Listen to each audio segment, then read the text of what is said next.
Anong ginagawa niya rito? Hamak na janitress lamang siya sa kumpanya.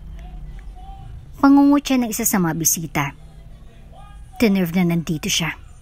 Nagmumukha tuloy na cheap ang party. Dagdag pa ng kasama nito.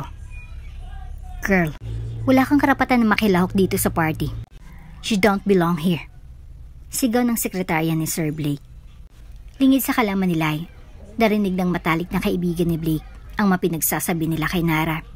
Agad lumapit ito kay Blake upang isumbong ang kanyang mga nasagap na usapan.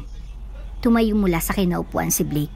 Lumapit ito sa mikropono at nagsalita. Nang mapansin ni Nara ang kanyang gagawin ay tumakbo na ito palabas ng hallway. Hindi niya natuloy narinig ang mga sumunod na ibinalita ng CEO sa kanyang mga empleyado. Hindi siya pumasok sa mga sumunod na araw. Nagtaka si Blake at hinanap niya ito para malaman ang blood test results. Pinakuha niya ito kay Athena. Noon niya nalaman na buntis si Nara at siya ang ama. Kung bago ka pa lang sa channel neto, ibang kwento ni Ate Jane, istorya mo, ikwento ko. Huwag kalimutang pindutin ang notification bell at subscribe button. Nagtapos lamang sa high school si Nara. Ito lang kasi ang kinaya ng ama, na si Mang Manolito, na isang mangingisda, at si Aling Marsing, na isang tindera sa palengke. Pangwalo siya sa 12 magkakapatid. Anak, kumain ka muna ng almusal bago ka pumasok. Bili ng kanyang inay. Inom lang po ako ng kape. Atrasado na po kasi ako. Baka mapagalitan ako ng boss kong masungit. Sagot niya. Magugutom ka niyan sa daan. Dagdag ni Aling Marsing. Hindi po inay. Nagbaon pa ako ng pandesal na may palamang itlog. Sige na nga, humayo ka na. Ingat ka na lang dyan. Kinailangan pang sumakay ng bangka ni Nara bago siya nakarating ng bayan. Mula sa daungan ay naglakad siya sa isang masikip na daan sa gilid ng palengke bago ito nakasakay ng jeep papunta sa opisinang kanyang pinapasukan. Isa siyang janitress sa Quantum Shipping Company. Ilang oras ang biyahe niya araw-araw mula sa bahay hanggang sa opisina. Nako, Dara, late ka na naman. Pagsisita ng kanyang supervisor. Sorry po, boss. Medyo tinanghali kasi ako ng gising. Tapos matraffic pa sa daan. Pagdadahilan niya. Ulit-ulitin huwag kang iinom sa gabi para di ka mapuyat. Pabirong sabi ni Mang Edwin. Hindi naman ako lasinggero. Mamaya may makarinig sa inyo. Akalain nila na ganun ako. Kababae ko pa namang tao. Inis na sagot niya. Takasimangot ka na naman umagang umaga. Ngiti naman dyan. Pinapatawa lang naman kita. Oo na po. Ninitian niya ang kanyang supervisor bago ito nagtungo sa locker room upang magpalit ng damit. Dala ang kanyang mga cleaning equipment. Agad itong sumakay ng elevator. Hindi niya napansin ng CEO na naglalakad na rin para sumakay rito. Nakabanggaan ng dalawa. Nabasa ng tubig ang boss niya. Nako, sorry po sir. Hindi ko po sinasadya. Paghingi niya ng paumanhin rito. Tiningnan muna siya ng masama ni Blake bago ito nagsalita. Next time, watch where you're going. Kagat-labi niyang sagot. Pasensya na po talaga. Hindi na po maulit. Bakit ka ba nagmamadali? Gusto mo pa akong unahan sa pagsakay sa elevator? Late na po kasi akong dumating kanina. Tapos ang naka-assign po sa akin na area na lilinisin ay ang office niyo. Paliwanag niya sa kanyang boss habang nagkakamot ang ulo. You mean to say, marumi pa ang opisina ko? Opo sir. Napaisip si Blake sa sinabi ni Nara. Sinanyasan niya ang kanyang bodyguard upang lumapit. Pumunta muna tayo ng cafeteria. Kakain muna ako ng breakfast. Para magkaroon ng sapat ng panahon ang janitress na ito upang maglinis. Utos niya rito. Okay sir. Sasabihin ko po in advance ang chef para maghanda ng paborito niyong almusal. Sagot ng bodyguard. Matapos siyang bilinan ng bodyguard sa gagawin ay Hinarap naman ito si Nara. What are you waiting for? Binigyan kita ng sapat na oras para linisin ang opisina ko. Bulyaw niya rito. Sige po sir, muna na pa akong umakyat. Dapat kanina mo pag ginawa yan. Pumasok na ng elevator si Nara. Nakakainis. Nakakainis. Galit niyang sabi sa kanyang sarili. Ang hiyabang niya talaga. Kung hindi lang siya gwapo, aban ako. Pinatulan ko na sana siya kanina. Dagdag pa niya. Napatigil lang siya nang may sumakay na ng mga empleyado sa elevator. Minadali ni Nara ang paglinis sa opisina ni Blake. She made sure that everything is neat and clean. Alam niya kasi na parang babaeng kanyang boss. Ayaw na ayaw nito ang nakakakita ng alikabok at mga kalat. Ang arte naman ng lalaking ito. Halos mamuti ang sahig sa kakamap ko ah. Kailangan pa talaga yung makintab na pwede na siyang magsalamin. Bulong niya sa kanyang sarili habang naglilinis. Bakla ate itong si Sir Blake. Sabi pa niya. Tinupad ni Nara ang kanyang pangako. Never na nga siyang na-late mula ng araw na yon. Subalit hindi ang pangyayaring yon ang kahuli-hulihang magaganap sa kanilang dalawa. May mga susunod pang lalong magiging sanhi ng pagkainis ni Nara kay Blake. Nara, ipinapatawag tayong lahat sa taas. Balita ni Mang Edwin. Ano po meron? Usisa niya sa kanyang supervisor. Hindi ko rin alam. Bastan lang inabisuhan ako na may meeting daw ang mga janitors at maintenance crew ng company. Sige po, tapusin ko lang po itong ginagawa ko tapos susunod na po ako. Huwag kang masyadong magtagal. Baka na naman mapag-initan ka ni Sir Blake. Paborito ka pa naman nun. Pabirong sabi ni Mang Edwin. Kayo talaga. Nagkataon lang po na kapag may aberyay, ako ang agad niyang nakikita. Natatawang sagot ni Nara. Ilang saglit lang nasa harapan na ni Sir Blake ang mapinatawag niya. Good morning sa lahat.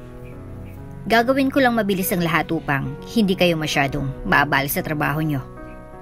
Pahayag niya. It has come to my attention that one of my employees lost her cell phone. Nang tinignan namin ang CCTV footage ay wala kaming nakitang tao na kahina-hinala. Ngayon, hindi sa pinagbibintangan ko ang isa sa inyo, pero alam niyo naman siguro na kayo lang ang halos naiiwan dito sa opisina habang ang mga empleyado ay umuwi na. Pero sir, kayo na mismo nagsabi na walang nakitang tao na pumasok dito maliban sa amin at mga nagtatrabaho sa amin. Ano pong dahilan bakit parang kami ang tinutukoy niya na kumuha? Sagot ni Nara. Nara, tumahimik ka nga dyan. Makinig ka na lang. Pagsaway ni Mang Edwin. Tulad ng sinabi ko, wala pa akong inaakusahan ni kahit isa man sa inyo. Kaya lang kayo po kasi ang laging huling umuwi. Pagpapatuloy ng CEO. Dahil ba sa mga mahirap lang kami? Yun bang dahilan, sir? Tanong ulit ni Nara. Iha, itikang mo na lang ang bibig mo. Mamaya pag-iinitan ka na naman ng boss natin. Utos ng supervisor niya. Para maging maayos ang lahat, ipinatawag ko kayo rito para ipaalam na inutusan ko ng aking mga security na tignan inyong mga locker. Hindi na yata makatarungan niyang gagawin niyo, sir. Pagtutol ni Nara. Naririnig siya ni Blake pero di niya ito pinapansin. Para sa kanya mas maigi na kausapin na lang niya ito in private. Sige po, pumunta na po muna tayo sa ating locker room para masaksihan niyo ang gagawing pag-iimbestiga ng aking security sa inyong mga gamit. Mungkahin ni Blake. Agad namang sumunod ang mga tauhan niya. Miss Nara, can you see at my office right after the inspection? Utos nito. Sige po, sir. Sagot ni Nara. Hayan na nga bang sinasabi ko sa'yo kanina? Sa kakatalak mo, napag-initan ka na naman ni boss. Paalala ni Mang Edwin. Kaya ko po ito. Ano man yung sasabihin niya sa akin, handa kong harapin. Pagmaamalaki niya. Bahala ka na nga. Sagot ng supervisor na nakataas pang kamay. Nagpapahiwatig na suko na ito sa katigasan ng kanyang ulo. Nagsimula nang maghalughog ang mga security sa mga lockers. Wala namang silang nakitang cellphone sa bawat compartment hanggang sa marating nilang locker ni Nara. "Sir, nakita ko na po ang nawawalang cellphone." Sigaw ng isa sa mga ito. "Asan ang sinasabi mong phone?" Tanong ng head security. "Ito po, sir." Sabay abot nito sa kanyang commander. Binusisi nito ang phone. Tinigdang mabuti ang mga serial number kung match ang mga ito sa ibinigay ng tunay na may-ari. "This is the missing item. It has been confirmed." Sabi nito sa lahat. "Nasaan si Miss Nara Bravo?" Tanong niya sa mga naroon. "Ako po yun, sir." Sagot niya sa naghahanap sa kanya. "Halika, sumama ka sa amin. Suspect ka sa pagnanakaw ng cellphone ni Miss Abby." Utos ng commander. "Ho? Ako? Nagdakaw? Ngayon ko lang nakita yan." "Paano mo ipapaliwanag sa amin na narito ang gamit niya sa locker mo?" "Hindi ko po alam, sir. Pero nakakasiguro ako na wala akong kinalaman sa nakawan na nangyari." "Sumama ka na lang sa amin. Kay Sir Blake ka na lang magpaliwanag." Mungkahi ng head security sa kanya. "Maganda yan. Para ipamukha ko sa harapan niya ang malaking pagkakamali na nagawa niyo." Dinala ng mga security si Nara sa opisina ng CEO. "Sir, we found the missing phone sa locker ni Miss Nara. This proves na siya pong kumuha nito." Akusa ng commander. "Good work. Sige, iwanan mo na kami para makapag-usap." Utos ni Blake sa mga ito. "Noted po." Naiwan ang dalawa sa loob ng opisina ng CEO. "So, Miss Nara, what can you say about what my head security reported to me?" Tanong ni Blake. "Sir, kahit mahirap lang po kami, hindi ko magagawang ipinaparatang nila sa akin." Depensa ni Nara. "Then paano may papaliwanag na nahanap ang nawawalang cellphone sa locker mo?" "Tulad ng sabi ko sa kanila, wala pa akong ideya bakit andun po yun." "Ano yun?" "It magically appeared inside your locker? Kayo lang naman may susi ng kanya-kanya niyong locker." Paliwanag ni Blake. "Inosente po ako, sir. Inosente po ako." Pagtatanggol niya sa kanyang sarili. "Miss Nara, the results say otherwise. Alam mo naman ang kaparusahan kapag napatunayan na guilty ka. Kung ang dahilan bakit niyo ginagawa ito sa akin ay ang nagawa ko dati sa inyo, then I hope patawarin niyo po ako. But there's a way para di ko gawin yun." "Ano po yun, sir?" "Kahit hindi pa ako guilty ay tatanggapin ko ano man yung alok niyo. Huwag niyo lang po akong tanggalin sa trabaho at ipakulong." Pagmamakaawa nito sa kanyang boss. "Sure ka ha? Sa sinabi mo na payag kasi papagawa ko?" Paniniguro ni Blake. Opo sir." "Okay then. Starting tomorrow, I want you to always be the last shift sa paglilinis. You will keep me company hanggat di pa ako umuwi." Utos ni Blake. "Basta po di ako papasok ng maaga. Okay po ako dyan." Sang-ayon ni Nara. "Deal. Hapon ka na magre-report sa opisina," sabi ng CEO. "Ako nang bahalang magpaliwanag kay Edwin at mga kasamahan mo." Sa sumunod na mga araw ay ganun ang oras nagre-report si Nara sa opisina. Lingid sa kalaman niya. Siya lang ang may ganung schedule. Sinadya pala yun ni Blake upang masolo niya ito. "Miss Nara, you can start cleaning my office. Lalabas lang ako saglit." Paalam ni Blake. "Okay po, sir." Nagsimula na sa pagwawalis at pagpunas ng mga kagamitan sa opisina si Nara. Todo ingat siya kasi baka may masira siyang mga gamit Makadagdag peto sa mga kasalanan niya sa CEO. Habang nagpupunas ng cabinet si Nara, pinagmamasdan niyang larawan ni Sir Blake. Gwapo sana ito. at madaling mahalin, kundi lang siya suplado sa personal. Kamukha pa naman niya si Coco Martin, maliban sa kulay ng kanilang buhok. Itim ang kay Coco samantalang sa kanya naman ay hazel brown. Hawak-hawak pa ni Nara ang litrato ni Blake nang maabutan siya nito. Hindi pa rin binitaw ni Nara ang litrato. Sigam ulit ni Blake.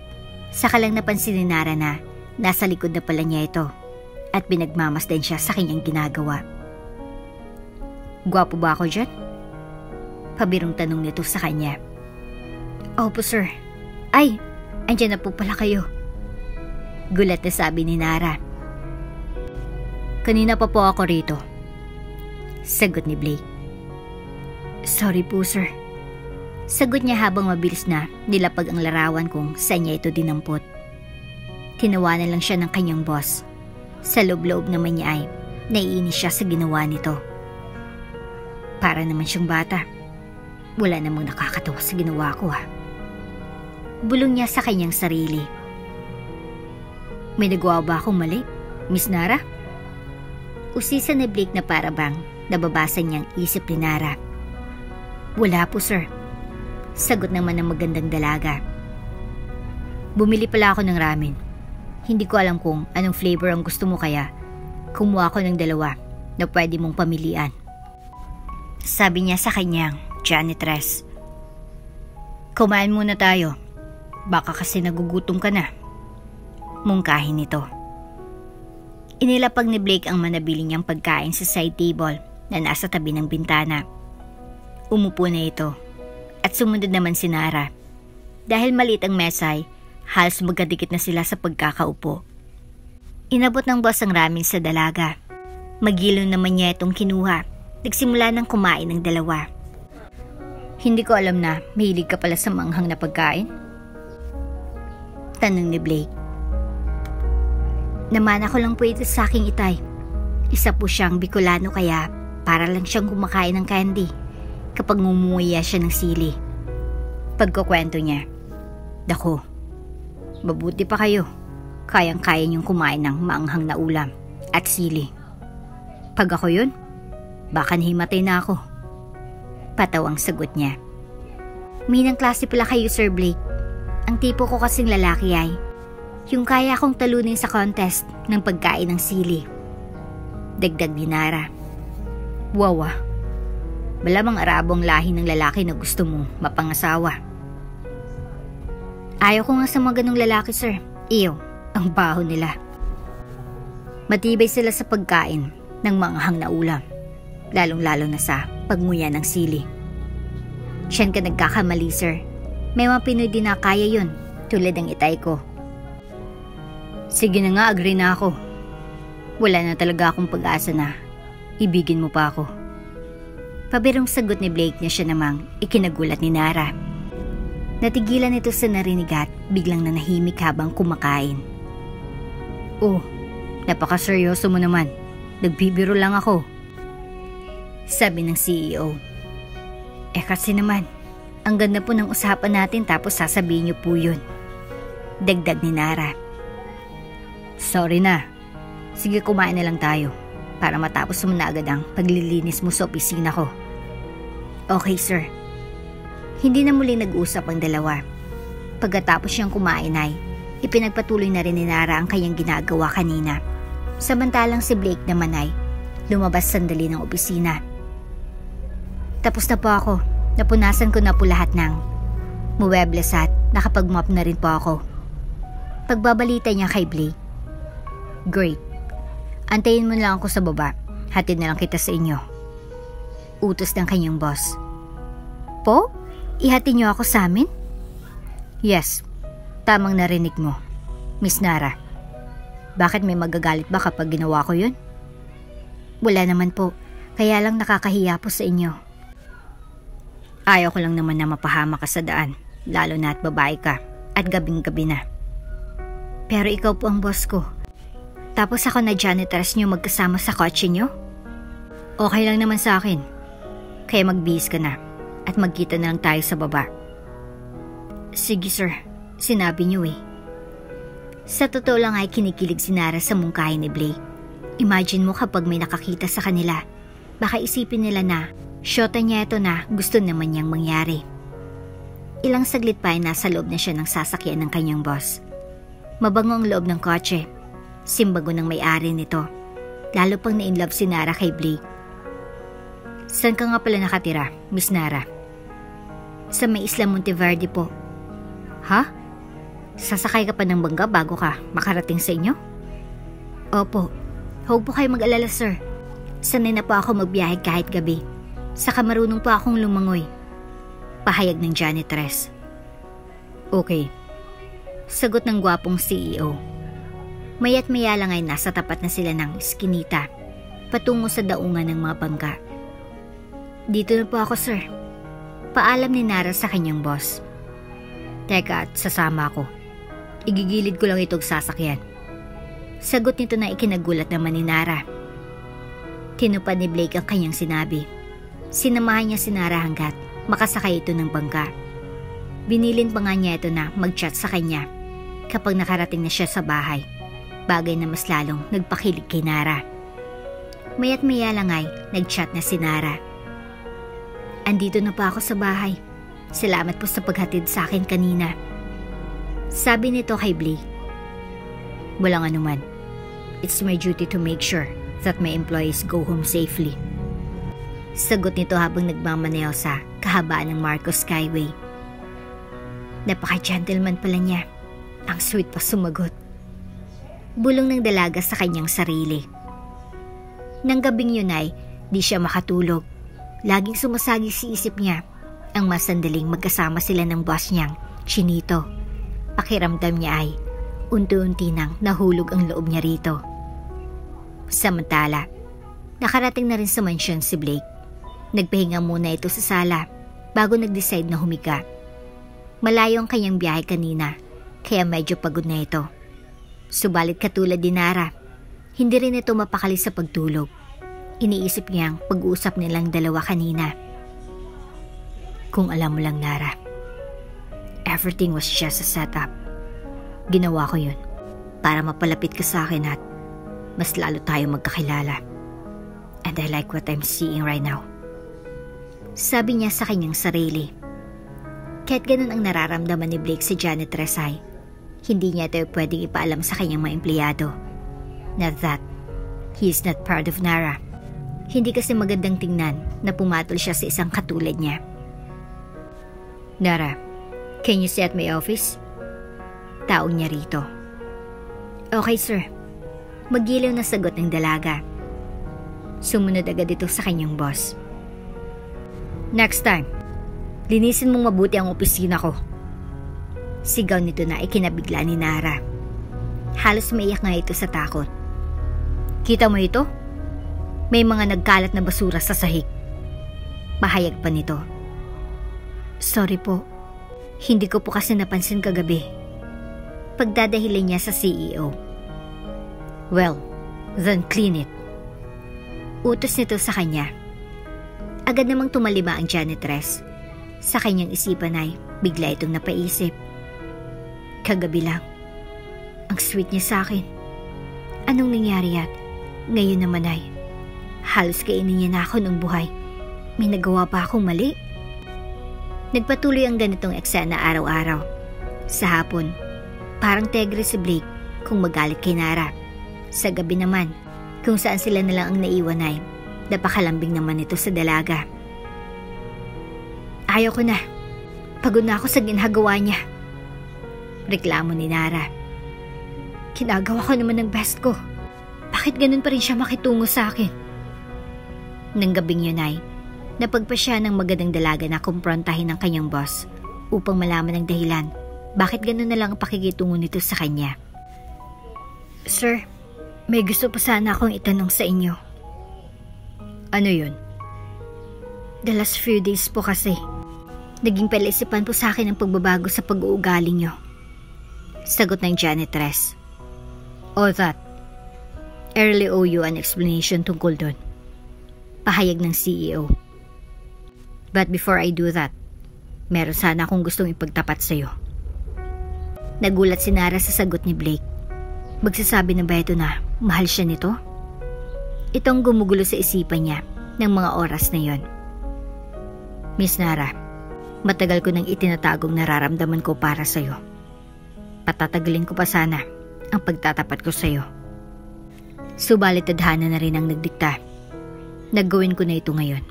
Yaman din lang na nagtataka ka sa mga nagkaganap sa paligid mo.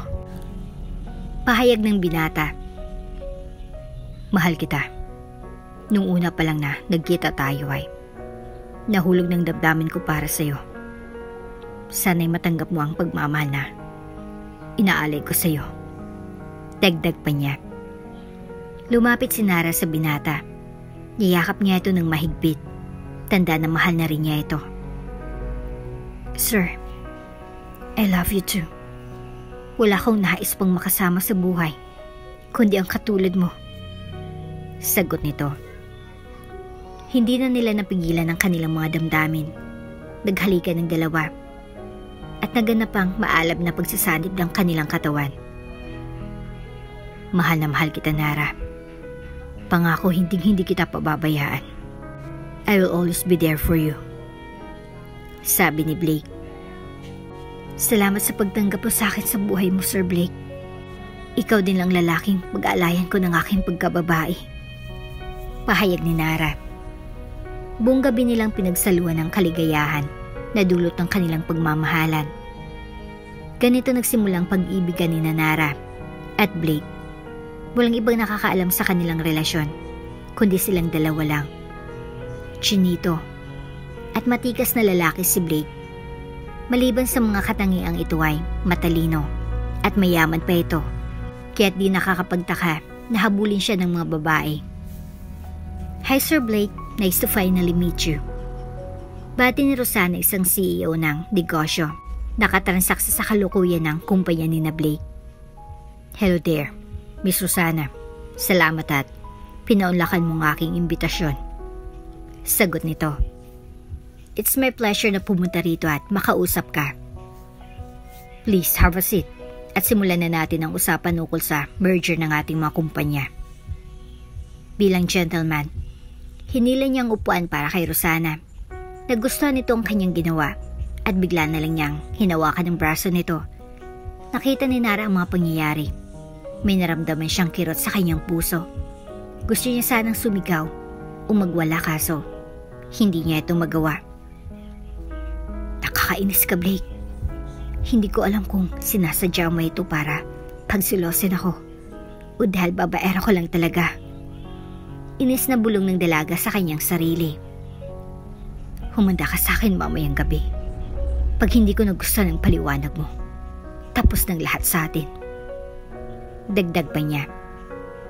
Nang gabing yun ay masinsinan niyang kinausap ang kasintahan. Blake, bakit ganun ka nalang makipag-usap kay Miss Rosana?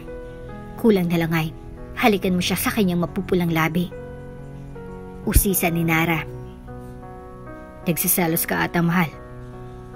Nangiinis na tanong ni Blake. Hindi nagtataka lang ako bakit mo ginawa yun. Pagsisinungaling ng mistisang dalaga. Umamin ka na, pistado na kita eh. Ano ngayon kung nagsiselos ako? Wala ba akong karapatan para maramdaman yun? Meron naman, syota kita. Kaya you have the right para magselos. Ganun pala. So anong dahilan mo? At you are so close to Miss Rosana kanina. Bahagi lang po yun ng isang marketing strategy para mapapayag ko siya sa aming business deal.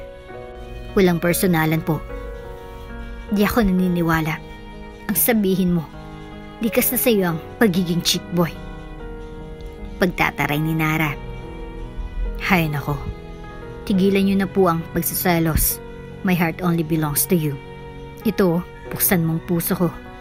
Ang makikita mong pangalan na nakaukit dyan ay ang pangalan mo. Patunayan mo yan sa akin. Saka ako maniniwala. Dahan-dahang lumapit si Blake sa kasintahan.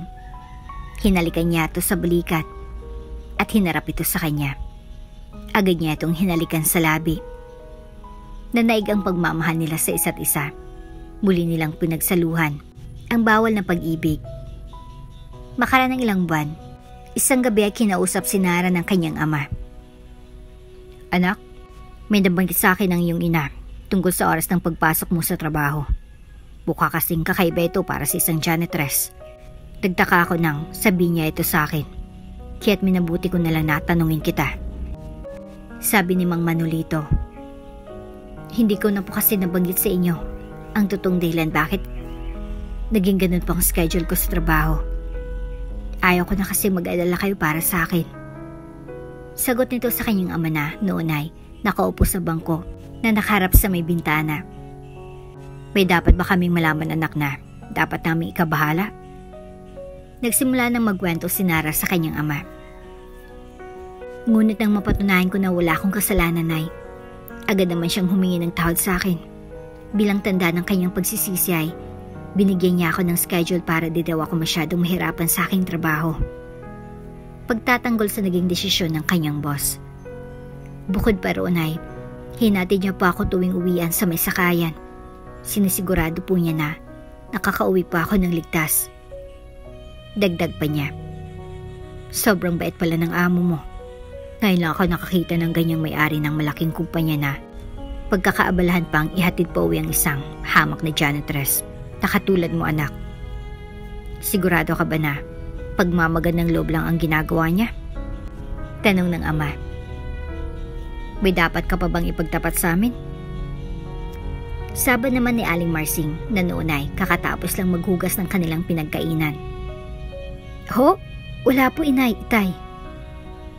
Anak, kahit di ka magsalita ay ramdam ko na may namamagitan sa inyong dalawa. Babae rin ako at nasa salamin ko sa iyong mata na mahal mo siya. Tama ba ako? Usisa ng inay niya. Natigilan si Nara nang marinig ang sinabi ng kanyang inay. Hindi agad ito nakasagot. Ang pagwawalang kibo mo ay tanda ng pag-amin mo na may relasyon na nga kayo. Huwag kang mag-alala. Hindi naman kami tutol ng iyong ama. Pero sana pakinggan mo itong payo namin. Dagdag pang sabi ni Aling Marsing. Mahirap lang tayo. At siya ay mayaman. Minsan dumarating ang panahon na nananaig ang taong ng pera at kapangyarihan sa pag-ibig. Sagot naman ng kanyang ama. Sana'y mali ang aking kutob. Baka kasi ginagamit ka lang niya bilang dahilan upang hindi siya ipakasal ng kanyang mga magulang sa ibang babae. Dagdag pa ni Mang Manolito. Patawarin ako ng Diyos kapag ginawa niya yon. Baka makagawa ako ng isang bagay na pagsisihan ko habang buhay. Pananakot pa nito. Hindi po magagawa ni Blikang iniisip niyo tay. Mabait at magginoo po siya.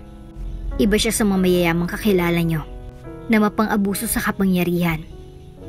Paliwanag din Nara. Huwag mo sanang masamay ng sinasabi namin ng itay. Ito ay mga payo lamang. Anak ka namin. Ayaw ka namin nakikita na lumuluha dahil sasawi ka sa pag-ibig. Paalala ni Aling Marsing. Opo inay, naintindihan ko po kayo.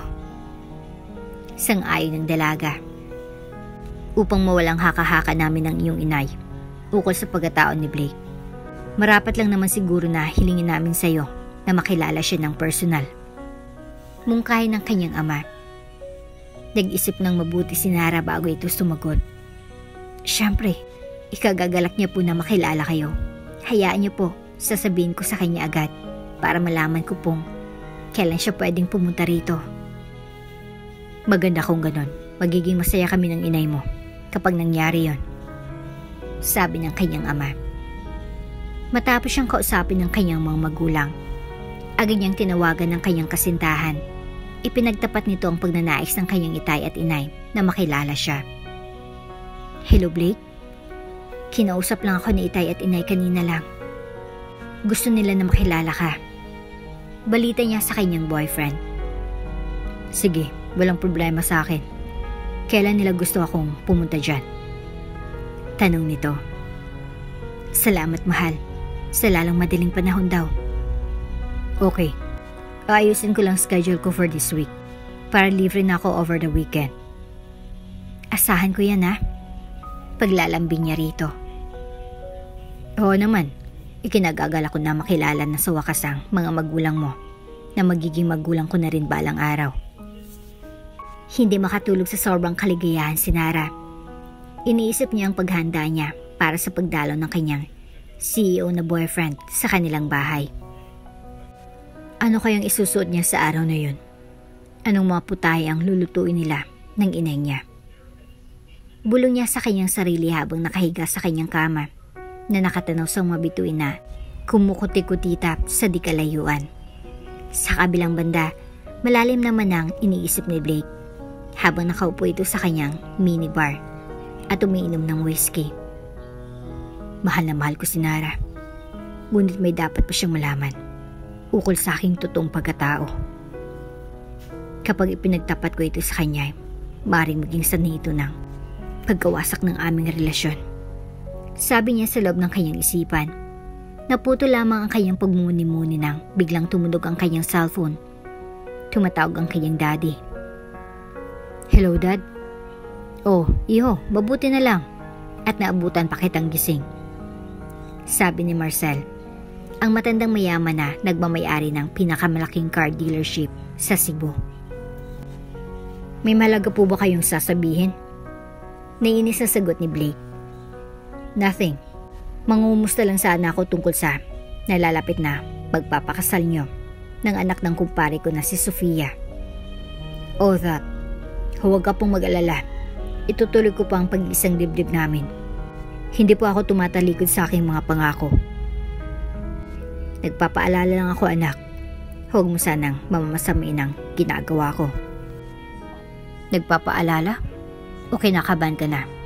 Natatakasan ko isang obligasyon na dapat ikaw ang nagbabayad. Galit nitong sagot. Anak pa rin kita. Huwag mo akong pagtaasan ng boses. Dad, I'm doing her a favor here. Kaya kung ako sa'yo, mag-isip kang mabuti bago ako pagalitan. Mamaya niyan, magbagong isip ko. At di ko ituloy ang pinapagawa mo sa akin. Matagal na din ang kasagot si Sir Marcel. Tama naman kasing anak niya. Mahirap na mainis niya ito. Ikakapahamak niya kapag nangyari yun. Kung wala ka nang sasabihin na mahalaga, Dad, let's end this conversation. Inaantok na po ako. Tuluyan nang ibinaba ni Blake ang kanyang phone. Ipinagpatuloy na lang niya ang pag-inom niya ng alak para makalimutan niya ang anumang isipin ukol kay Nara at sa nalalapit na pag-iisang dibdib nila ni Sofia. Tingnan mo itong anak natin. Isa siyang ingrate. Sa tingin niya, mas magaling siya sa akin. Sabi ni Sir Marcel. Huwag mo siyang pansinin. Malayo pang kasal. May pagkakataon pa na magbago siya ng desisyon. Sagot ni Ma'am Maria. Sana nga, dahil hindi ako susuko sa kanya. I will keep on talking to him. Hanggang sa ma-realize niya na tama ako. That what I'm doing is for good for our family. And not just for myself. Patuloy ng kanyang ama. Tama na, gabi na, tulog na lang tayo. Ine-stress mo lang ang sarili mo. Baka tumaas na naman ang blood pressure mo. Sabi ni Ma'am Maria. Sige na, matulog ka na. Ubusin ko lang itong iniinom ko. Utos si Sir Marcel. Okay, basta mangako kang sumunod ka kapag tapos ka na. Sabi ng asawa niya. Umakyat na si Ma'am Maria sa hagdan patungo sa loob ng master's bedroom. Naiwan mag-isa sa Sir Marcel sa bar. Hindi ako makapaniwala sa tatay ko. Napaka-obnoxious niya. Kailan ba siya titigil sa pag-iistorbo sa akin? Reklamo ni Blake. Ano mang dapat kong gawin para maintindihan niya ang pinagdadaanan ko?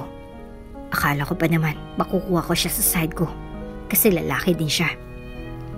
Dagdag pa niya. Hindi makatulog ng mahimbing si Blake buong gabi. The thoughts about his conversation with his dad last night kept on bothering him. Ngunit hindi niya hinayaang makapekto ito sa kanyang trabaho. Dahil alam niyang kapag napansin ni Nara ang kanyang gawi, mag-aalala siya ng husto. Ayaw niyang mangyari iyon. Magandang hapon, mahal. Nakatulog ka ba ng maayos kagabi? Tanong ni Nara nang nasa loob na sila ng kanyang opisina. Nagtagal siya bago sumagot. Para maingat na pag-isipan kung anong sasabihin sa kasintahan. Oo, mahal ko. Sa katunayan nga ay, napanaginipan kita. Pabirong sagot niya. Ang sweet mo naman. Sagot ng kanyang janitress fiancé. Sabay kurot nito sa pisngi ni Blake. Matapos ang maikling pakipag-usap sa kanya, nagpatuloy na si Nara sa kanyang araw-araw na gawain. Kinagabihan ay nagkaroon ng seryosong pag-uusap ang magkasintahan. Napag-usapan nilang tungkol sa kaganapan sa Sabado. Pupunta ka ba sa bahay namin ngayong weekend, mahal ko? Usisa ni Nara habang nakaupo siya sa kandungan ni Blake. Oo, darating ako. Basta ba ipagluto mo ako ng paborito kong ulam? Alam mo ba kung ano yun? Sagot ng gwapong boyfriend niya. Siyempre alam ko. Chicken adobo, di ba? Buong pagmamahal niyang sagot. Tama ka, mahal. Lagyan mo ng maraming toyo at paminta, hiling ni Blake. Oo naman. Oh my, nagutom tuloy ako. Umorder tayo ng chicken adobo para sa hapunan ngayong gabi. Sabi ni Nara. Nagka-crave ka ba? Don't tell me buntis ka. Kasual na tanong ng amo niya. Oops, may break muna. Gusto mo ba ma-shoutout dito sa channel ni Ate Jane? Mag-comment lang ng lesson you learned from the latest story uploaded. Dahil pipili kami ng isang best comment of the day para i-shoutout sa susunod na upload. Kaya huwag kalimutang mag-iwan ng lesson you learned after you watch this video. Maraming salamat! Sa tingin ko, hindi ako sigurado. Sagot naman ng dalaga. Kung totoo yun, ako ng pinakamasayang tao sa mundo. Pagbubunyi ni Blake. Tao ng taong magkasintahan, iniisip na hindi ito posible. Kaya gumagamit sila ng protection sa bawat oras na nagsasanib ang kanilang mga katawan. Pagkatapos kumain ng hapunan, ginawa na nila ang karaniwan nilang ginagawa. Kahit kailan ay hindi nababahalang CEO na hindi niya sinasadyang mabuntis ang kasintahan. Matalino at maagap sila, kaya alam nila kung anong dapat nilang gawin. Anyways, kung mangyari man ito, hindi ito magiging problema. Tutal, pero silang single at nangako si Blake na pakakasalan siya. Mabilis na dumaan ang mga araw. Maya't maya lang ay Sabado. Tulad ng napag-usapan, nagkita ang dalawa sa Pangpang kung saan nakadaong ang mga bangka na magdadala sa kanila sa isla. Para makarating sa isla, kailangan nilang sumakay sa ganung uri ng transportasyon. Bagay na hindi sanay sakyan ni Blake. Gayunpaman, nagpakita siya ng tapang sa pagsakay rito. Inay, Itay, andito na si Blake. Sigaw ni Nara. Oh, andito ka na pala. Ikinagagala ko na makilala ka sa wakas. Umupo ka na muna, iho. Kailangan ko kasing bumalik sa kusina. Hindi pa ako tapos magluto. Sabi ni Aling Marsing. Nara, humayo ka at tawagin mo ang iyong itay. Utos ng kanyang inay. Opo inay, masusunod po. Sang-ayon ng dalaga. Manatili ka lang dito, mahal ko. Susundin ko lang si Itay. Marahil ay nasa baybayin siya at hinintay ang iba pang mangingisda na dumaong para tumulong sa paglagay sa banyera ng kanilang mga huli. Sinabi niya sa kanyang kasintahan. Okay ka lang ba dito? Usisa ni Nara bago ito umalis. Nag-alala baka biglang magsawa ang kanyang fiancé dahil walang amintis ang bahay nila tulad ng malaking TV at malamig na aircon. I'll be fine. I have Inay here with me. Kasual na sagot ni Blake. Sige, dito ka lang mahal. Babalik naman ako sa lalong madaling panahon kasama ang aking itay. Pangako ni Nara. Huwag ka masyadong mag-alala, mahal ko. I'm excited to meet your itay too. Sagot ng boyfriend niya. Iniwan ni Nara mag-isa si Blake sa bahay nila. Naglakad siya sa may buhangin sa dalampasigan at hinanap ang kanyang itay. Ilang minutong lumipas bago niya ito tuluyang nahanap. Itay, kailangan mo nang umuwi. Hinintay ka na ng boyfriend ko. Bulyaw ng dalaga habang papalapit ito sa kanyang ama. Okay anak ko, ngunit kailangan mong maghintay ng ilang sandali. May mahalaga muna akong sasabihin sa kapwa ko mangingisda. Kapag tapos na ako saka, harapin ko yung kasintahan mo. Paliwanag niya. Salamat, Itay. Mauna na ako kung ganun. Mag-aantay na lang kaming dalawa sa bahay. Mungkahi ng anak niyang dalaga. Sige, Iha. Mag-ingat ka na lang sa pag-uwi. Bili ng kanyang Itay. Pagdating niya sa bahay, nakita niyang nag-uusap ang fiancé niya at ang kanyang inay. Napagmasdan niya kung gaano siya kasaya sa piling ni Blake. At ito ay ikinatuwa niya. Inay, sunod na lang daw si Itay. Kasalukuyan siyang nasa isang pagpupulong kasamang kanyang kapwa mangingisda sa baybayin. Aniya. Sige, habang hinintay mo ang iyong Itay, bakit hindi mo na kayo kumain ng mga malagkit na ito? Sana ay magustuhan mo ito, Blake. Aking manugang. Ako mismong gumawa niyan. Yaya ni Aling Marsing. I'm sure. I will, Inay. Sagot niya.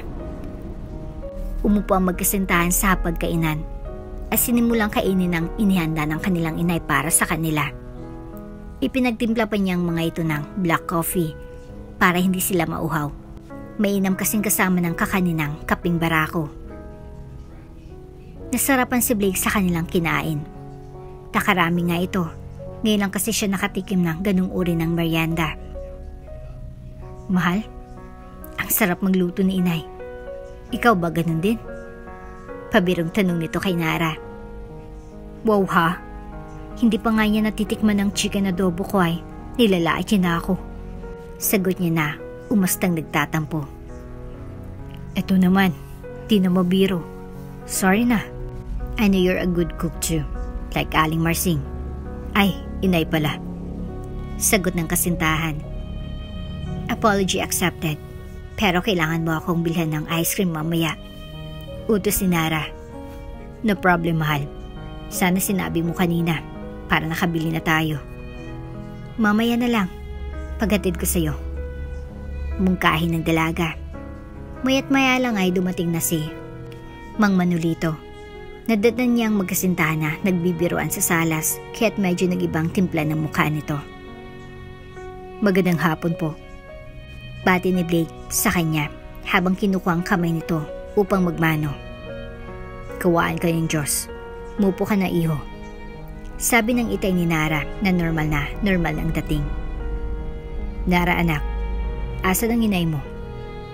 Usisa nito sa dalaga. Narito ako sa kusina, hinahanda ko kasi ang hapunan natin. Sabi ni Aling Marsing. Ilang saglit lang ay lumabas na siya upang makapag-usap na sila. Ano na ulit ang pangalan mo, iho?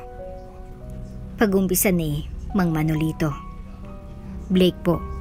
Sagot naman ng boyfriend ni Nara. Iho, tatapatin na kita. Hindi naman ako tutol sa relasyon niyo ng anak ko. Hindi ko nasaklaw yon. Nasa hustong edad na siya para magdesisyon para sa sarili niya. Pahayag ng ama ng dalaga. Ang palaisipan lang sa akin ay, ano nagustuhan mo sa kanya? Sa pananaw ko kasi ay, alangan siya sa'yo dahil mahirap lang kami at mayaman kayo. Sir, hindi po kayamanan ng basihan bakit ko minahal ang anak niyo. Minahal ko siya kasi siya'y totoong tao. Ang lahat ng pinapakita niya sa akin ay kung ano siya bilang tao. Sagot ng CEO. Maring malayo pong agwat ng kabuhayan natin. Ngunit dapat niyong malaman na handa kong ipaglaban kung anumang relasyon meron kami ngayon. Sa kahit sinong tao, maging ang mga magulang ko. Ganyan ko po kamahal si Nara. Natigilan saglit si Mang Manolito sa sinagot ng kasintahan ng anak. Doon niya nakita na busilak ang puso at malinis ang hangarin sa kanyang anak. Ngayon at nalaman ko kung gaano kahalaga sa iyong anak ko at kung paano mo siya pagtanggol sa ibang tao. Napanatag ng kalooban ko. Sabi ng ama ni Nara. Pumapayag na ako sa relasyon niyo bilang magkasintahan. Sana ito pa rin mo lahat ng pinangako mo sa amin ng kanyang ina. Salamat po. Itay sa malawak niyong pag-unawa. Makakaasa po kayo na magangatawan ko lahat ng sinabi ko ngayon sa harapan niyo. Masaya ako para sa inyong dalawa. Sabi ni Aling Marsing. Ikinagagalak namin na tanggapin ka bilang bahagi ng aming pamilya. Dagdag pa niya. Meron po sana akong munting kahilingan. Sagot ni Blake. Ano yun, Iho? Tanong ni Mang Manolito. Mari ko na po ba kayong tawaging inay at itay? Sabi niya. Natawang mag-asawa sa narinig mula sa kasintahan ng kanilang anak. Oo naman. Sabay nilang sagot kay Blake. Sobrang kagalakan sa puso ni Nara nang marinig niya na tanggap na ng kanyang mga magulang ang boyfriend niyang chinitong CEO. Alam niya na ito nang simula ng maliligayang araw nilang dalawa dahil may basbas na ang relasyon nila mula kay Mang Manolito at Aling Marsing. Are you okay, mahal? Usisa ni Blake nang mapag-isa na silang dalawa. Yes, I am. Medyo na-overwhelmed lang ako sa mga pangyayari. Tugon ni Nara. At least sa wakas ay, nakilala ko na rin ang mga magulang mo. At nalaman na rin nila ang intention ko sa'yo. So no need to worry so much. Oo nga. We now have the blessings of my parents and family. Ako kaya, kailan mo ako ipapakilala sa parents mo? Nabigla si Blake sa tinura ng kasintahan. Paano nga ba niya ipapakilala si Nara sa mga magulang niya if they don't even know she existed? Isa pa, ibang babaeng gusto ng dad niya na mapangasawa niya. Soon, mahal. Palagi kasi silang busy. Anyways, hahanap ako ng magandang tiyempo para may pakilala kita sa kanila. Sigurado ako na magugustuhan kanila. Talaga lang ha? You sounded so confident. Bakit dahil ba sa maganda ako? Pabiro niyang sabi. At matalino pa. Pambobola naman ni Blake. Ay nako, ang galing mo talagang mambilog ng ulo. Lambing ni Nara sa kasintahan. Niyakap ng CEO, lover ang dalawa. Halikan niya na sana ito sa labi nang pigilan siya nito.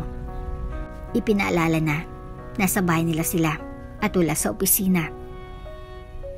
Mabilis na dumaan ang mga araw. Hindi na malayo ni Blake na nalalapit na ang ipinangako niya sa kanyang dad.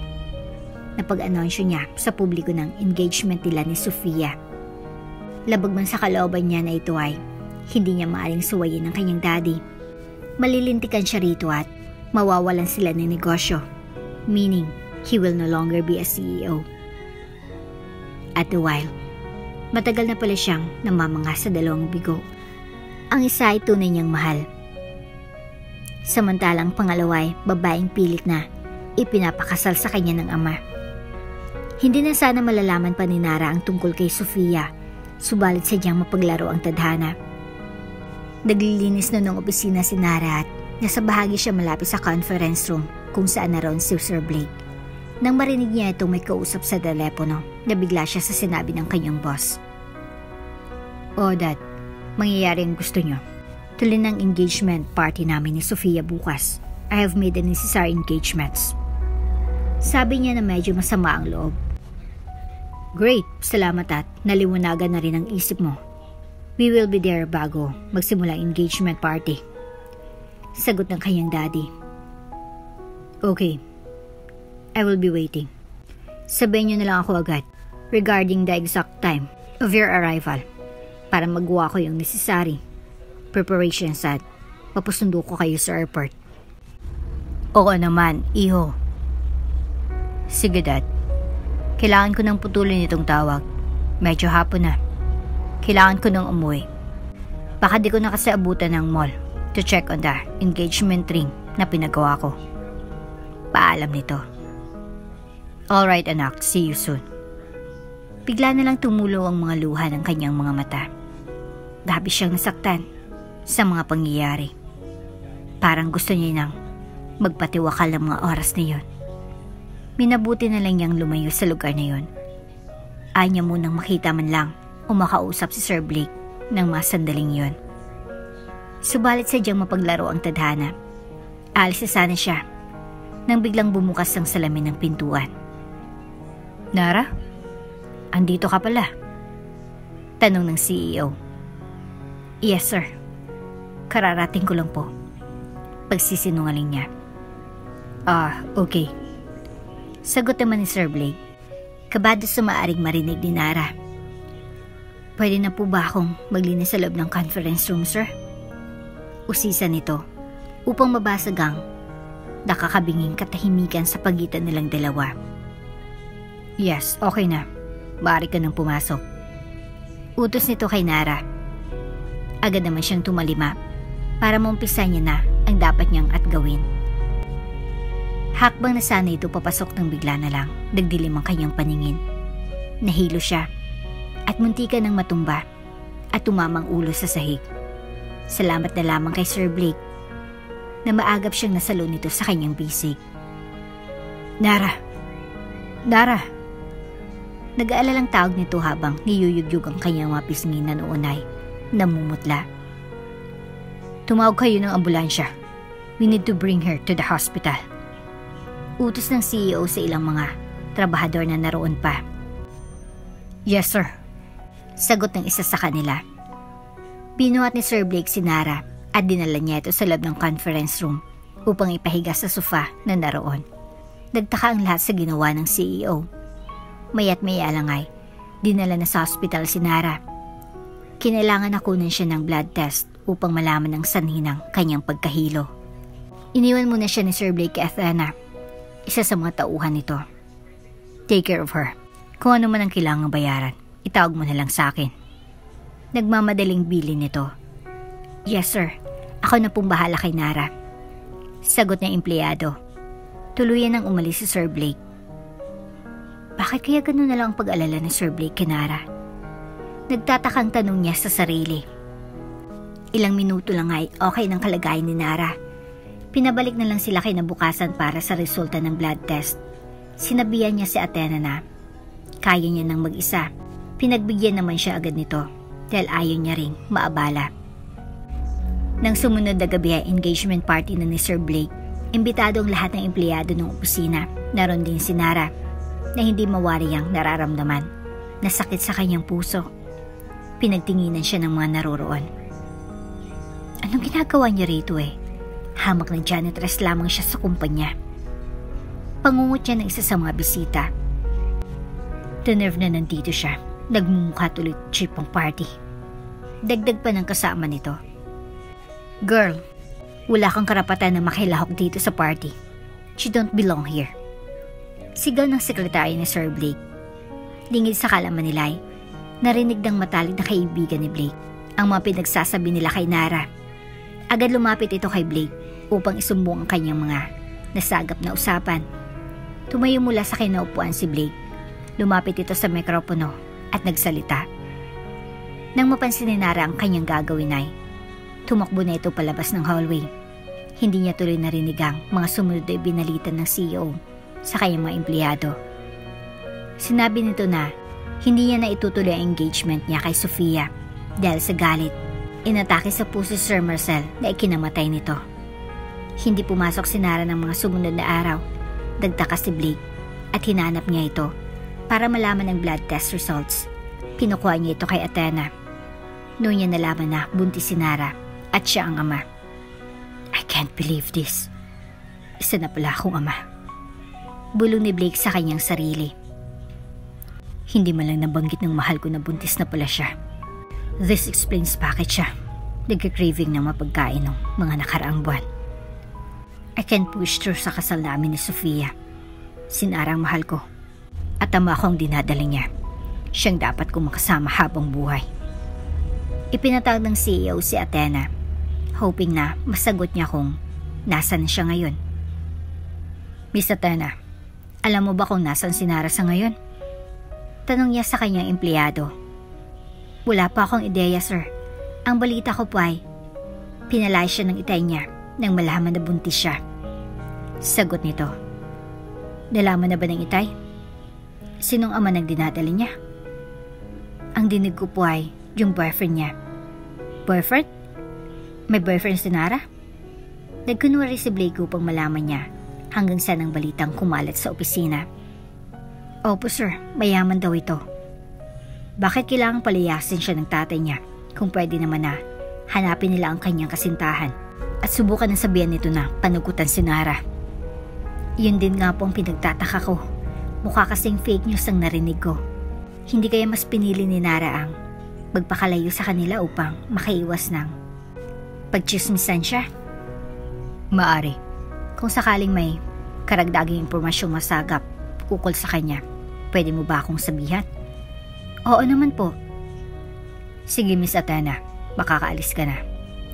Utos ni Blake. Napaisip ang binata sa kanyang mga narinig. Ano kayong pwede kong gawin para mahanap siya? I know that she needs me. By her side. How could I help her if I don't know where she is? Duman ang mga araw at buwan na walang balitang narinig si Blake ukol sa kanyang kasintahan. Natatakot naman siyang magtungo sa isla ni Nara. Baka kasi anong gawin ng itay niya sa kanya. Para maibsan ang kanyang pag-alalay, nag-hire siya ng detective. Binigyan niya ito ng open contract that ends only when he finds Nara. Dahil sa detective, napag-alaman niya na nasa Maynila si Nara. Doon na daw niya ipinanganak ang kanyang baby. Nakikitira ito sa kanyang tiyahin na kapatid ng kanyang inay. Maganda na sana ang balitang narinig niya, subalit may kulang. Hindi masabi ng kanyang investigador kung saan sa Maynila ang bahay ng kanyang tiyahin. Nara, umiyak ang anak mo, baka nagugutom. Tawag ng kanyang tiyahin. Ay, okay po tita. Tatapusin ko lang po itong niluluto ko saglit. Sagot naman niya. Ano ka bang bata ka? Unahin mo muna yung anak mo. Ako nang bahala dyan. Salamat po tita. Mag-isa na sa buhay ang tiya Lucia niya. Matagal na kasing patay ang tiyo Lito niya at mga pinsan naman niya ay nasa Amerika na lahat. Pinalaki ni Nara mag-isa ang kanyang anak. Iba't ibang racket ang pinasukan niya, magawa lang ito. Dahil sa kanyang iba yung pagtsatsaga at pagsusumikap, sa school year na ito ay pagtatapos na rin sa elementarya ang anak niyang si Zane. Consistent honor student ito, simula ng grade 1 pa lang siya. Mom, can we go to the mall tomorrow? Lambing ni Zane kay Nara habang gumagawa ito ng kanyang assignment. Bakit naman tayo pupunta doon? Tanong naman ni Nara sa anak. Kasi bibilhan mo na ako ng gift ko. Para sa inyong regalo. Dahil ako lang naman po ang representative ng school namin sa Philippine Scripps, Spelling Bee. At promise ko, Mami, magcha-champion ako doon. Wow, anak, I'm so proud of you. Alam ko naman kayang-kaya mong manalo. You're the smartest kid in the whole world. Kasi anak kita. So, Mami, punta na ba tayo ng mall mamaya? Pangungulit ni Zane. Yes, my dear. Ibibili kita ng kahit anong man na gusto mo. Pangako ni Nara sa kanyang anak. Nang hapon na yun ay, dinala niya si Zane sa Mega Mall. Isinama rin nila ang kanilang tiya Lucia. Ginugol nilang buong araw sa pamamasyal. It is not always kasi na nakakalabas sila. Kalimitan ay magkasama si na Zane at tiya niya sa bahay. Siya na ngang naghahatid at sumusundo sa bata dahil masyado siyang busy sa kanyang mga trabaho. Alam mo tita, ang laki ng pasasalamat ko na andyan ka lagi para sa amin ni Zane. Bahayag ni Nara sa kanyang tiya Lucia habang kumakain sila sa isang fast food chain sa loob ng mall. Nako, itong pamangkin kong ito, masyadong madrama. Pabirong sagot ng kanyang tita. Sino pa bang magtutulungan kundi tayong magkakapamilya? Isang dugo lang ang nananalaytay sa ating mga ugat. Kaya't hanggat nabubuhay ako ay kasama niyo ako sa hirap man o sa ginhawa. I really love my Lola Lucia. She is always there for me. Sabi ni Zane sa bayakap rito. Kumain na nga tayo. Naging teledrama na itong eksena eh. Patawang sabi ni Nara.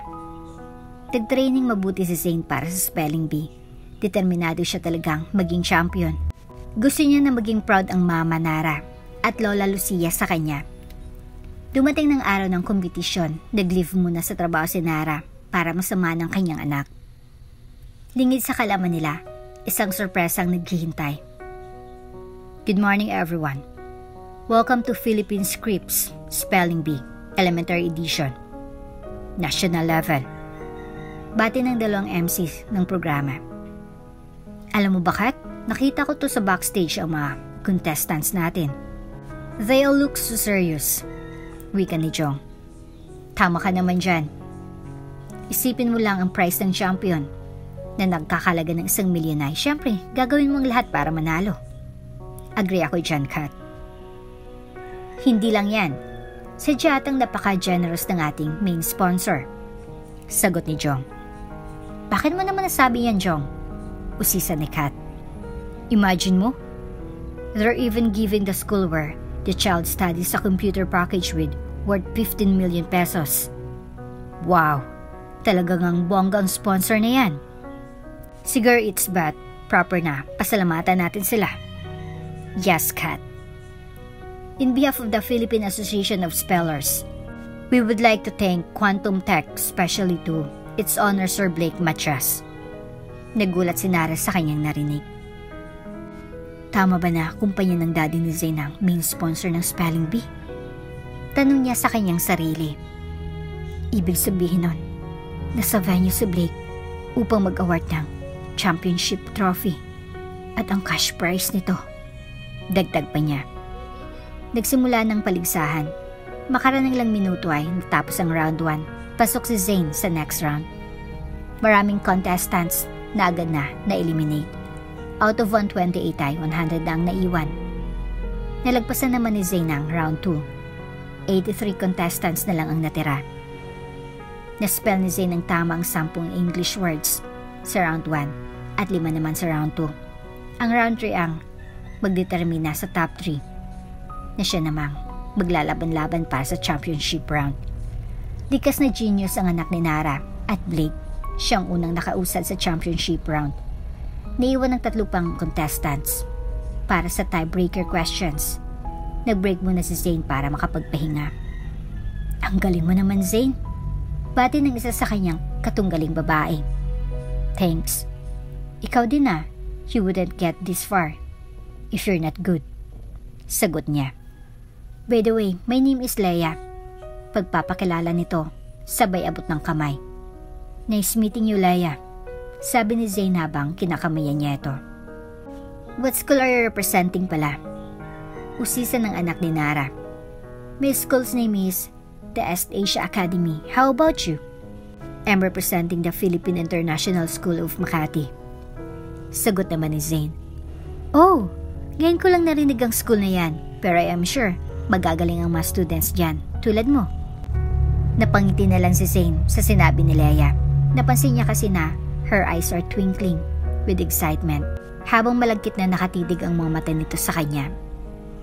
Calling Zain Santos, please come back to the stage for the start of the championship round. Balita ng Master of Ceremony para sa Spelling Bee. Well, kailangan ko nang umalis. Nice meeting you. Paalam ni Zain kay Leia. Good luck, wika ni Leia. Umakyat na si Zain sa maliit na hagdan sa likuran ng stage patungo sa 3 upuan. Siyang inutusan ng MC na sa pangatlong upuan siya umaupo kasi siyang unang nag-qualify sa round na yon. Kasalukuyang nanonood ng TV monitor sa kanyang dressing room si Blake nang marinig niyang isang pamilyar na apelyado. Teka, di ba si Naray Santos? Sa kayong bata. He looks just like me when I was his age. Gulat na bulong ng CEO sa kanyang sarili. Baari kayang anak kong isa sa mga contestants na nakapasok sa championship round? Pahayag pa niya. If anak kong ang kalahok na yan, I cannot admit na ako ang dad niya. Otherwise, maaari siyang madisqualify. Sayang naman ang kanyang pinaghirapan. Pinili na lamang ni Blake na manahimik. Nanood na lang siya. Contestant number 3, Zain Santos. Will you please approach the microphone? Utos ng host. Zain. Your word is centennial. Spell the word centennial. Maaari niyo po bang gamitin siya sa pangungusap? Today marks the centennial anniversary of Our Lady of Good Voyage of Antipolo. Anong part of speech po ba yung word? Ito ay ginagamit sa pangalan para ipahiwatig kung ilang taon nang nakaraan. Centennial. C-E-N-T-E-N-N-I-A-L. Centennial. Sagot ni Zain. You're correct. Nagpalakpakan ng mga manonood sa tuwa. Lahat sila ay humanga sa kanyang angking galing sa spelling. Sa di kalayuan ay panay ang dasal ng kanyang mommy Nara. Habang sa loob ng dressing room ay Nakapikit na, humiling sa may kapal ang kanyang Daddy Blake na sana'y malagpasan niyang lahat ng mga mahirap na salita. Natapos ang 5 words, nakakuha ng 4 na puntos si Zane at ang unang kalahok. Ang pangalawang contestant ay may 3 puntos lamang. Ladies and gentlemen, sino man ka na contestant number 3 at wanang makasagot sa huling spelling word, ang siyang tatanghaling champion ng spelling bee. Paliwanag ni Miss Kat. Nakaka-nervous naman, Kat, sabi naman ni Jong. Ang nauna ay si contestant number 1. Si Zane ay dinala sa isang isolation room upang di niya marinig ang sagot ng kanyang katunggali. Matapos ang ilang minuto, napansin ni Zane na naghiyawan ng mga tao. Inakala nila na nanalo ang contestant number 1. Gumana ang kanyang pakaramdam nang tawagin siya ng stage director. Contestant number 3, kumusta ka na? Usisa ng isa sa mga judges. Okay lang naman po ako, sagot niya rito.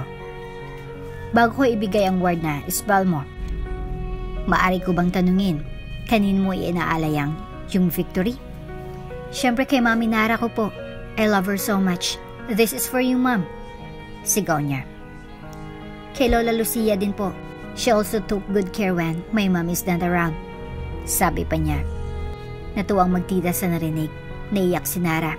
Nakikita niya na kasi ngayon ang resulta ng pagmamahal na inalay niya sa kanyang anak. Okay, if you're ready, simulan na natin, sabi ng judge. Alright po, sang-ayon naman ni Zane. Contestant number 3, spell the word anti-dice establishmentarianism. Mari ko po bang malaman ang meaning ng salita? It means opposition to the separation of church and state. Mari niyo po ba siyang gamitin sa pangungusap? Ang debate topic sa school kung saan nanalo ang grade 8 ay tungkol sa anti-dice establishmentarianism. Anti-dice establishmentarianism. ANTIDICESTABLISHMENTARIANSIM. Sagot ni Zane. You're correct, deklara ng judge. Congratulations, ikaw ang tinanghal na kampiyon sa taong ito. Nagsigawan ng mga manunood. Hindi magkamay si Blake at si Nara sa tuwa. Nang awarding prizes ay doon na nagkita ang dating magkasintahan. The two pretended not to know each other, ngunit pagkatapos ng show ay agad na nilapitan ni Blake si Nara. Nara, bakit hindi mo sinabi sa akin na may anak pala tayo? Why should I do that? Hindi ba't ang gusto ng mga magulang mo para sa iyo ay si Sofia? Silang may gusto sa kanya, not me. You're the one that I love. Oh, come on, Blake. Dinig na dinig ko sa phone conversation niyo ng dad mo na okay naman sa iyo na makasal ka sa kanya. Hindi totoo yan. Sinabi ko lang yun para di siya magalit sa akin. Duwag ka pala, duwag. Narinig ni Zane na sumigaw ang kanyang mami. Kaya't lumapit ito. Anong ginagawa mo kay mami? Tanong niya. Anak, I'm your long lost dad.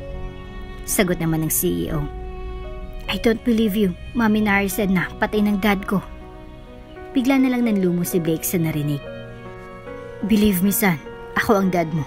Hindi ako patay. Your mom lied to you. Totoo ba yung sinasabi niya, mami? Usisa niya kay Nara. Yes, anak. Siya ang dad mo. Why did you lie to me? Pagmamakto ni Zane. I'm sorry, anak, if I did. Ginawa ko lang yun para protektahan ka. Lumapit si Zane kay Blake at niyakap ito. Please come home with us. Ayaw ko na kasing makitang nalulungkot si mami. Hiling nito. Sure, anak.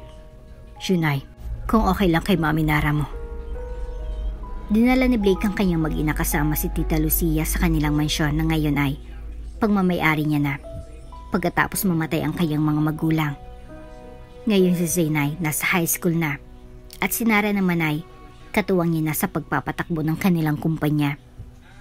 Mom, I wish you and Dad would get married soon. It's about time na matupad nyo ng dalawang matagal nyo nang pinapangarap. Mungkay ni Zane. Yes, anak. We have made plans for our wedding already. Sagot naman ni Blake habang yakap niya si Nara sa harapan ng kanyang anak. At dito na nga po nagtatapos ang ating kwento. Hanggang sa muli. Shoutout nga pala kay Sandra Navarro. Ang sabi niya ay, "Good day everyone. Ito ang storya na nagpatotoo na ang buhay tulad ng isang gulong. Minsan nasa baba, minsan naman nasa itaas. Kaya sa lahat ng taong mayaman ka man o mahirap, dapat pantay-pantay." Maraming salamat! Bago ka pa lang sa channel neto, ibang kwento ni Ate Jane, istorya mo, ikwento ko. Huwag kalimutang pindutin ang notification bell at subscribe button.